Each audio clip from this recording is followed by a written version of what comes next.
It's Jane Perrone here. I'm feeling so festive, I'm thinking of renaming the show On the Sledge. What do you think?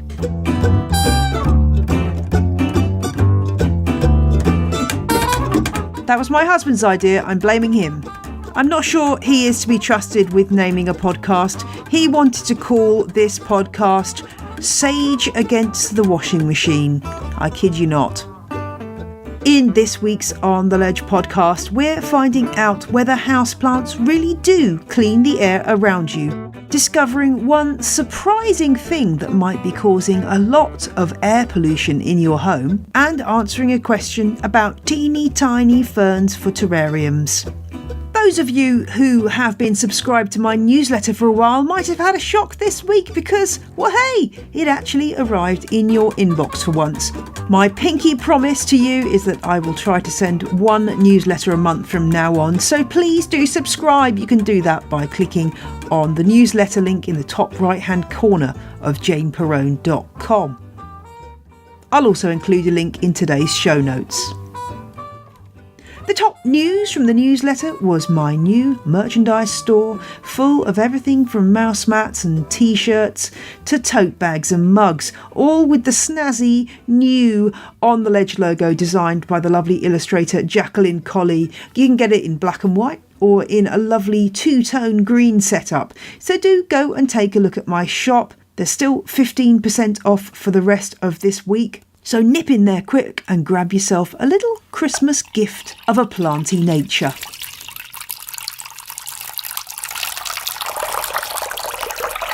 The top 10 plants removing indoor toxins, 5 houseplants that'll help clean the gross polluted air, 4 powerful air purifying plants to clean the air in your home. Yes, the headlines are everywhere about houseplants and how they can literally change your life by cleaning the air in your home. The oft-quoted research in this area comes from a Dr. B.C. Wolverton, and he did some research with NASA, which came out in the late 1980s. A lot of the articles you're still reading today are based on that research, which is quite frankly often rather misinterpreted and misunderstood in the first place. But anyway, surely someone's done some more up-to-date research on houseplants and cleaning air. I'm glad to say I found someone who's doing exactly that. I spoke to Curtis Gubb, who's a final year PhD student at the University of Birmingham in the UK, and he's working with the RHS doing research into houseplants and how they remove CO2 and VOCs, volatile organic compounds, from the air. In other words, air pollutants. The story behind the headlines is a little bit more complicated, so I chatted to Curtis about his research and what he's discovered about how houseplants work in terms of CO2, humidity and removal of VOCs. I also found out the truth behind all those headlines you may have seen recently about houseplants giving you better skin. Over to Curtis to explain what he's been up to. I'm from the University of Birmingham. I'm a final year PhD student, and I'm looking at houseplants and how they may improve indoor air quality by removing certain pollutants, these being CO2, VOCs, and NO2 specifically. Although they do remove more pollutants than that, that is what I'm specifically looking at. Curtis, I'm really glad that you're doing this because there's so many headlines about houseplants and their wonderful qualities, and I really want to believe that houseplants, a couple of peace lilies in my front room will sort out my air quality. But I'm really glad that you're actually carrying out some more scientific research into this, because the research that's always quoted is that done by I think his name's Dr. Wolverton for NASA a long time ago. And it seems about time that we get some current data on this. Tell me a bit about how you're actually measuring this and what you found out so far. Yeah, sure. So yeah, you're correct about Wolverton. He was really the first guy, but unfortunately he may have overstated quite dramatically from his research, and the field has never really caught back up. The claims that you hear are often over-exaggerated and don't have much scientific proof behind them. And that's sort of not blaming him specifically, but he sort of started it, and then that's what happened. But there is certainly value in plants, but a lot of the time, which we like to try and stress as well, is the fact that it's not any plant is going to provide all of the benefits, and they need to be looked at as sort of a service indoors. So a house plant, they bring several advantages, as well as pollutant removal, which I do. They also bring advantages in well-being and productivity, and even in healthcare settings. And so, and they can control relative humidity by regulate relative humidity in rooms, and this improves energy efficiency indoors and reduces energy consumption in buildings, especially in offices, and obviously that's good for the environment. So, as I said before, I'm looking at specific pollutants, being CO2 and NO2, and VOCs we've done previously. And what we have is a small chamber that we enclose a plant in and seal. And so with CO2, for example, which is where the bulk of my research is what we do is we put in a concentration into the chamber of 1,000 parts per million, which is a health guideline recommended by a big body called ASHRAE. And they say this is the maximum you should have over a long period, over a sort of 8 hours. So what we do is we put in 1,000 ppm and put the plant in as well, and basically see if the plant can remove, or how much CO2 the plant can remove in a period of time at different light levels. Because with CO2 specifically, light is very important. It's not the same for all pollutants. And what we found is that actually you need a very high light level. So in normal rooms, normal sort of room environments, you may not get enough light to see any significant CO2 removal. Although on the flip side of that, what we found is that a lot of people always ask me, are they just respiring CO2 in the evening and when there's no light, and is this detrimental? We found that it certainly isn't.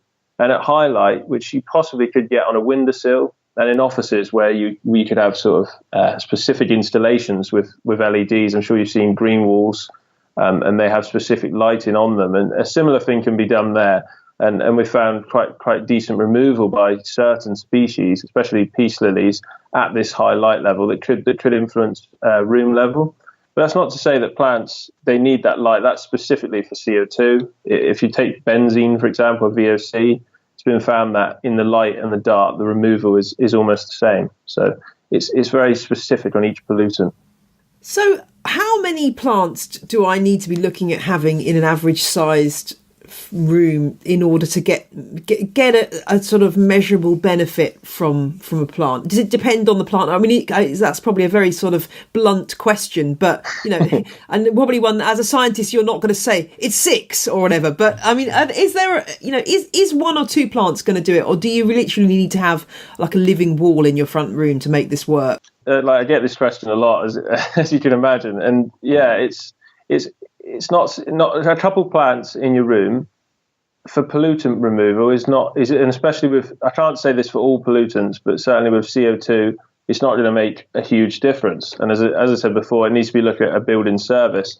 And really where we found improvements for CO2 is with walls, as you suggested, because you can get a much higher density of plants in a small space. But that's not possibly, that's more of an office, that's not something that people would have in their homes, or at least not at the moment anyway.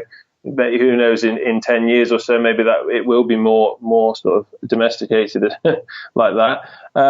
So for CO2, yes, you need quite a large number of plants. We're looking at sort of 10 plus of sort of the best plants to really sort of try and because the biggest creator of CO2 indoors is us, so humans. So what we breathe. So trying to offset a human's contribution, you're looking at a lot of plants for CO2 and at the right light level. But it doesn't say that there are numerous pollutants that they've been found also to sort of with particulates. But it's certainly the case for pollutant removal, we think, where having a couple of plants in your room, although it's not going to be detrimental, it's not quite what's been publicised in the media and what you see a lot of, that one houseplant will do a lot. And we've also found that species difference is massive. It can vary, the CO2 removal can vary sort of 50-fold between certain species. So again, this is something to consider. But we don't want to put a downer on this. You say on plants, there's still positives from this, but I think we just have to try and be careful and sort of row back from claims that you hear a lot. The claim I hear a lot is that plants improve the air. And that's so vague, if that makes sense. They improve air. I mean, it could be over 200-300 specific pollutants in the air at any one time. As I mentioned before, each one is completely different from studies that have been done. They react differently to each plant. They're removed differently by each species. Remove each one differently. So it's very complex, and it's easy to say that they improve air. And they do remove these pollutants, and with VOCs, they do remove pollutants at in situ concentrations, sort of room concentrations, and also at normal light. But it's just, the research hasn't really caught up with the claims. Are peace lilies kind of at the top of the CO2 removal scale? And then, what plants are terrible at removing CO2? Are there particular, is it cacti and succulents, or what's not very good at? Not that I'm kind of going to buy plants according to how good. I don't really care, to be honest, when they're removing CO2 particularly, but because I hate peace lilies, I have to say I'm not a big peace lily fan. But I'd be interested to know what are the plants at the bottom, and do they have any? And which are the plants at the top, and do they have any common characteristics? Like, is it to do with, because I'm just thinking about lots of cacti, without getting too technical, but I know lots of cacti and succulents use CAM, photosynthesize, to have a different way of photosynthesizing. Does that affect their CO2 removal skills, if you see what I mean? Yeah, no, well, we haven't tested specifically whether CAM species is what affects their CO2. But as you said, that could be. We've tested Zamiel, Zamifolia, the sort of succulent, I'm sure you know what I mean. So that's one we've tested for CO2, and that certainly isn't the best. And we believe that is because it's a succulent, as you mentioned, and it's just a lot slower. So what we found really is that with CO2 removal, it sort of links quite heavily to the water loss of plants. So plants that need watering more, i.e. the peace lilies, which are much more difficult than other house plants to keep and need more water in and more care, are actually the best at CO2 removal. And we found ivy as well, which is, heterohelix, which is predominantly an outdoor species, is actually also very good. And that could be because it's likely that's because it's an outdoor species, and also it requires a lot of water. And so that's what we're finding in succulents. And we've tested an epiphytic plant, Guzmania, which you see around a lot in stores, and that was also not very good, which we were surprised about, because we were thinking that with CO2 removal predominantly being through the stomata and uptake, that an epiphytic plant, which would do a lot of work through the leaves and through the stomata because of its nature, we thought would be good, but it turned out it actually wasn't. So yes, we've seen sort of the herbaceous water-using plants, more vigorous species, physiologically active, that's it. More physiologically active, sort of vigorous species are better at CO2 removal. And in turn, we've done work on relative humidity, and this means that they actually release a lot of water into the atmosphere, so they can increase relative humidity. And that's sort of we've written a paper recently, and that's what we've looked at as well, is relative humidity, and we found that a lot less plants are required to sort of regulate the humidity. What I also want to ask you about was the headlines about plants being good for your skin. I'm presuming this is tied into the humidity issue, in that the drying effects of central heating and stuff are moderated by having plants which, as you say, regulate humidity. Was that something that you were surprised by, that the way that plants were able to do that? A lot of people thought it was sort of a test that maybe needed doing. It's expected. We know that most people know that plants transpire and they release water into the atmosphere. I think what we were surprised about is possibly the small number required. You're looking at little numbers that can actually have a big effect in a room. You're talking much less than CO2. Five or so plants can actually have quite a significant effect of raising, because humidity should always be kept between 40 and 60% to sort of offset health issues.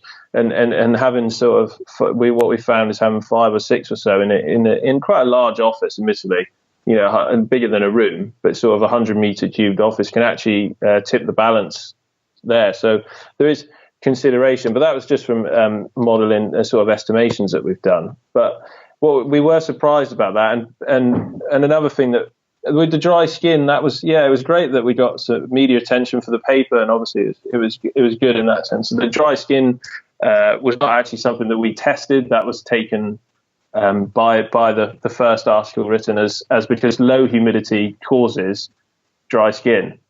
So the fact that plants can raise the humidity was then taken as they can improve your skin. I see. So was it one of these things where you put the press release out and then some science journalist went, "Oh, well, that must mean houseplants are good for your skin. That's my headline." I think so the original article is actually sort of written and inputted by the RHS, who sponsor me, and sort of, but as it's gone through media, which is good. Like I'm not complaining. It's nice for me, but as it goes through different sites, it's sort of been watered down more and more. But that's it's not an untrue statement. As I said, plants do increase the humidity indoors, and therefore they would help with dry skin. But that isn't something that we specifically tested in the study. It's fascinating how that happens, isn't it? Seeing the evolution of a scientific study through a press release through to how it's received by the media is a fascinating thing. And one of the joys of this podcast is that we can have a chat, and it's kind of hopefully we can kind of get to the bottom of get it from the horse's mouth and hear from you what your research is actually showing.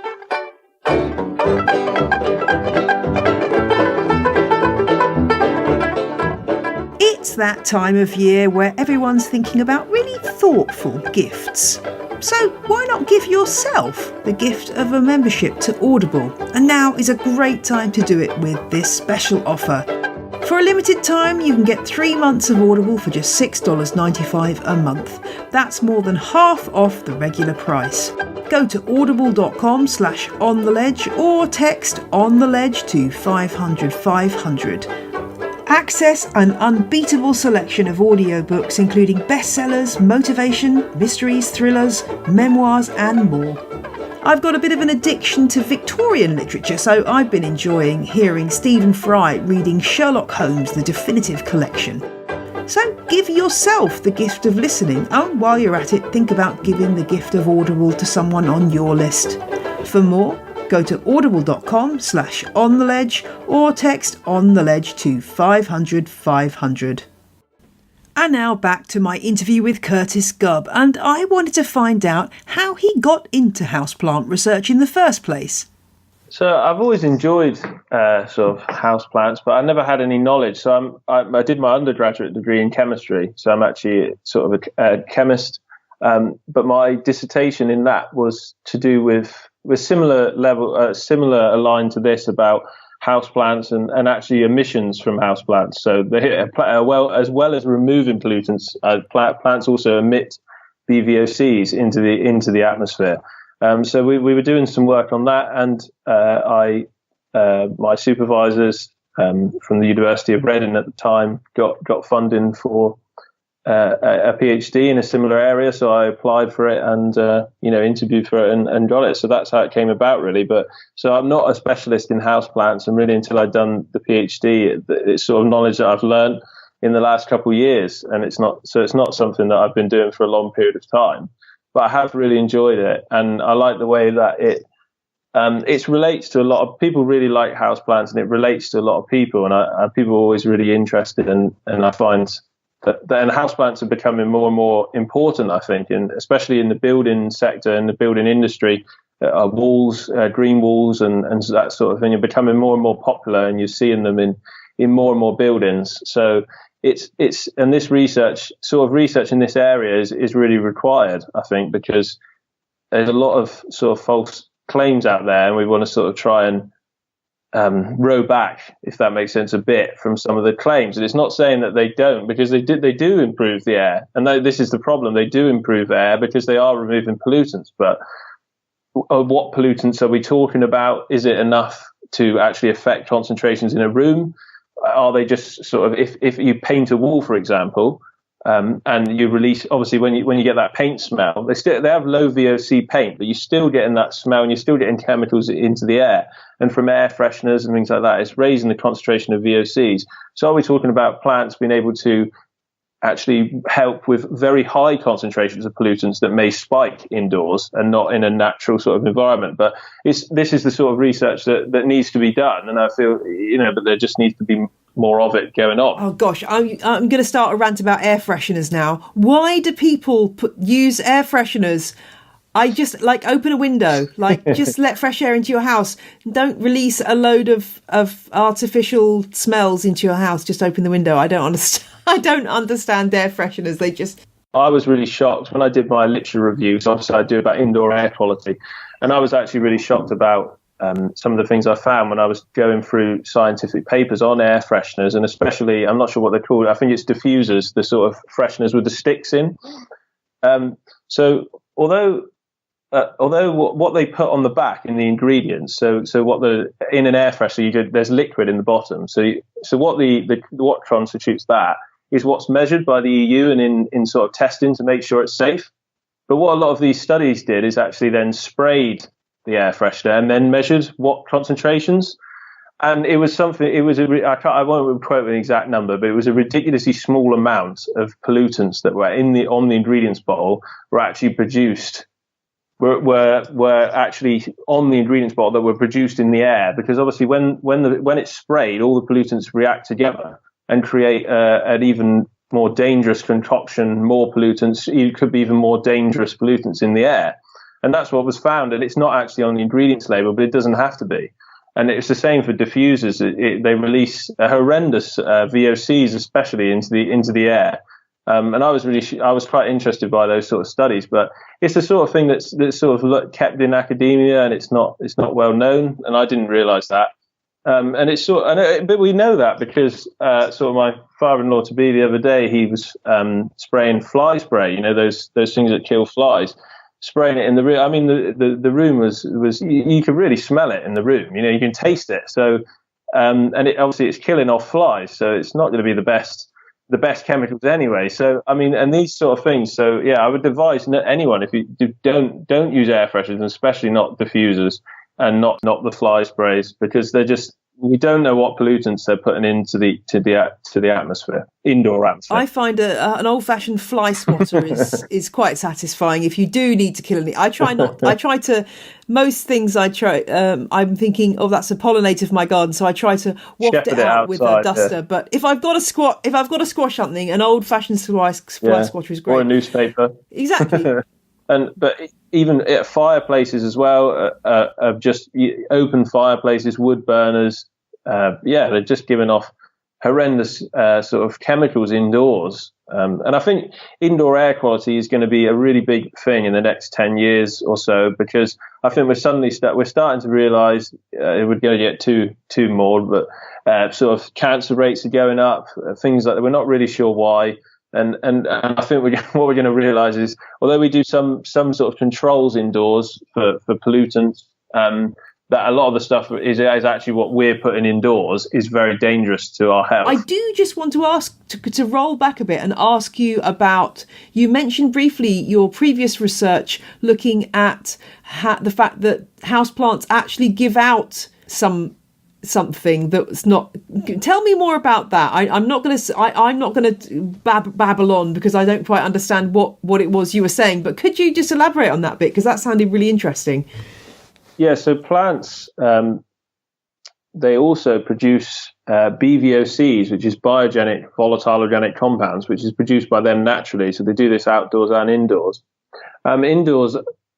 From the evidence that I've seen, there is a base of sort of what is actually released, and the concentrations are very little. So there's no need to have a mass, everyone panic that they're releasing a lot of BVOCs into the air.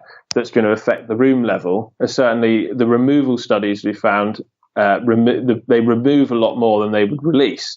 However, yes, they do actually release a lot of different compounds, and that's just, it can be from, I think it's not specifically from their indoor environment days, but sort of these plants obviously are from the jungle or from wherever originally, and then they produce more when they're stressed, for example, or if they, as a signaling between plants, for example, if one of them is wounded or sort of broken off, they will produce a lot more compounds, and it can be a signal between other plants as well. So they're used in nature like with other animals and species, I guess, in a similar way to that. So, but they're useful for the plant itself. But yeah, there's no need to sort of panic about their concentrations.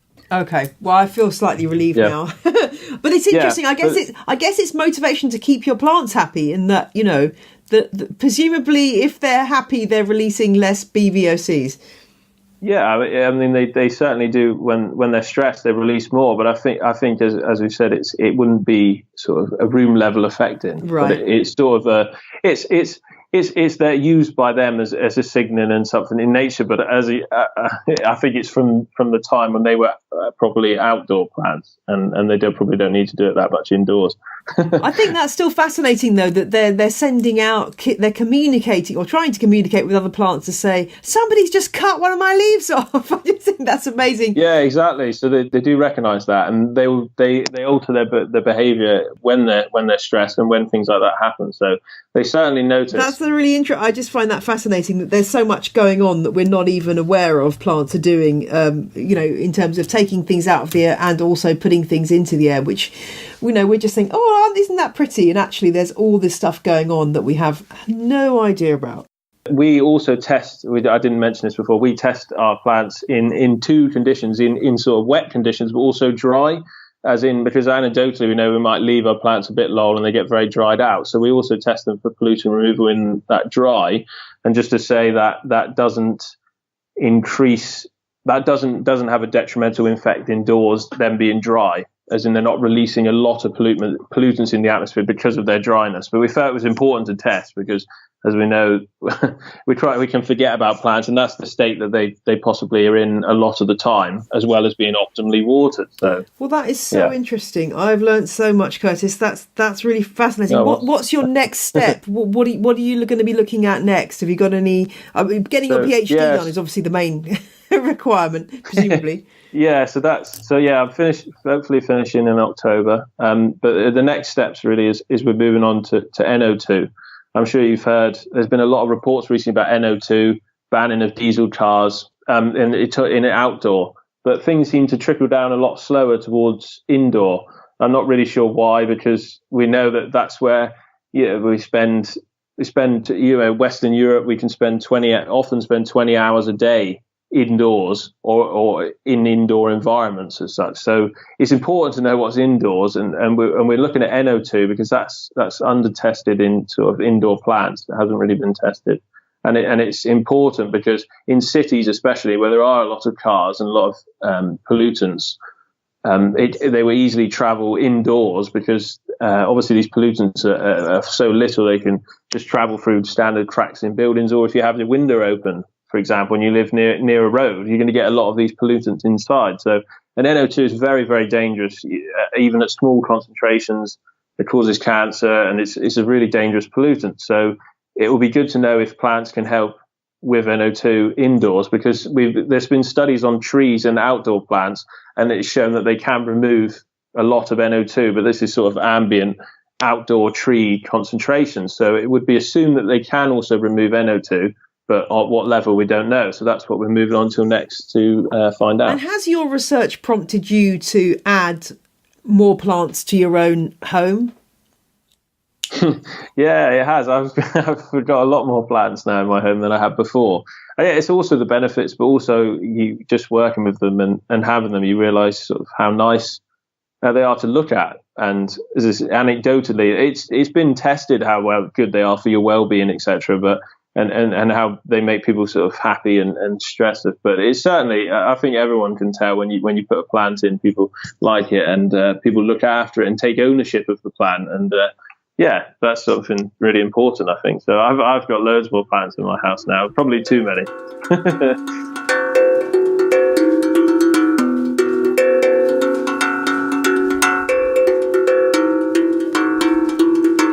Thanks so much to Curtis for joining me and discussing his research. Check out the show notes for links to academic papers and pictures of some of the plants that Curtis has been testing. And now, on to question of the week.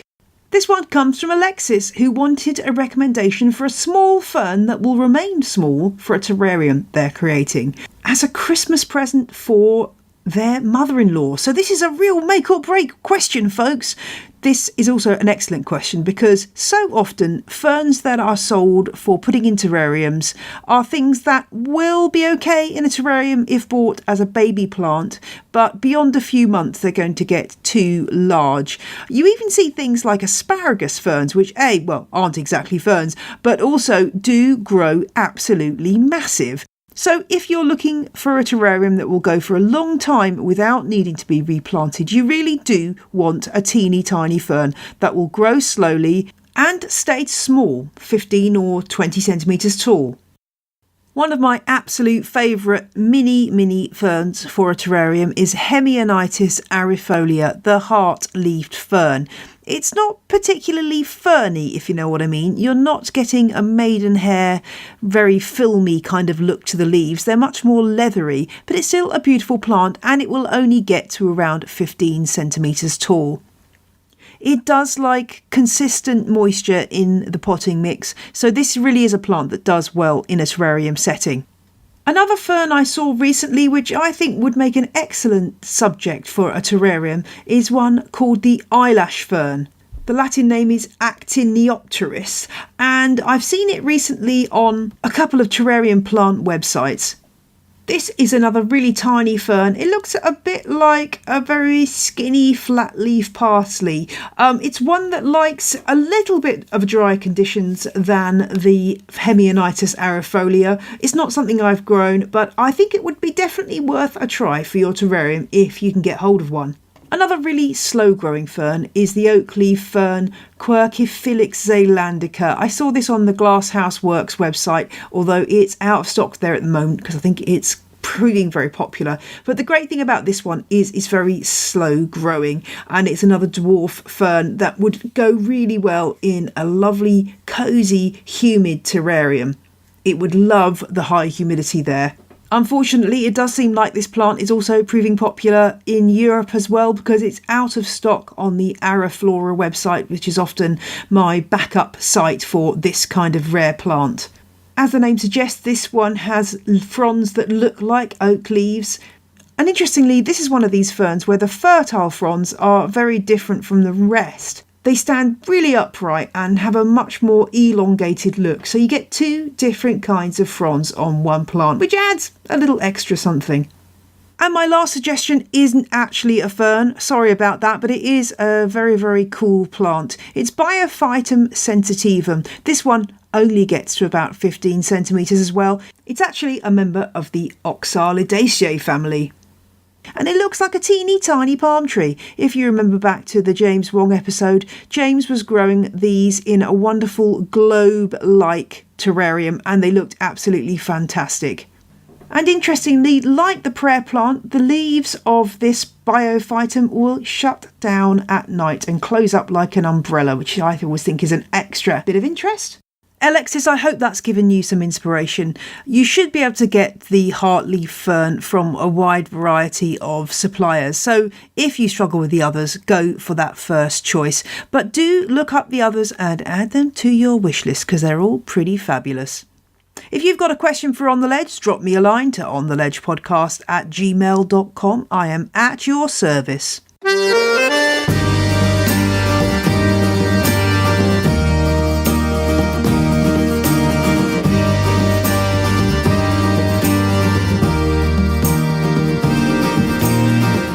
That's it for this week's On The Ledge. There are just 2 more episodes left before Christmas. Gasp! So please do tune in next Friday for another slice of On the Ledge, when we'll be talking about houseplant photography, how to get the best out of the pictures you take of your lovely leafy charges. Until then, have a fantastic planty week, and remember, whether your watering can came from the pound shop or cost you $150, the rule's the same. Hold back on that watering can unless you're absolutely sure your plant needs it, especially at this time of year. See you, plant fans. Bye!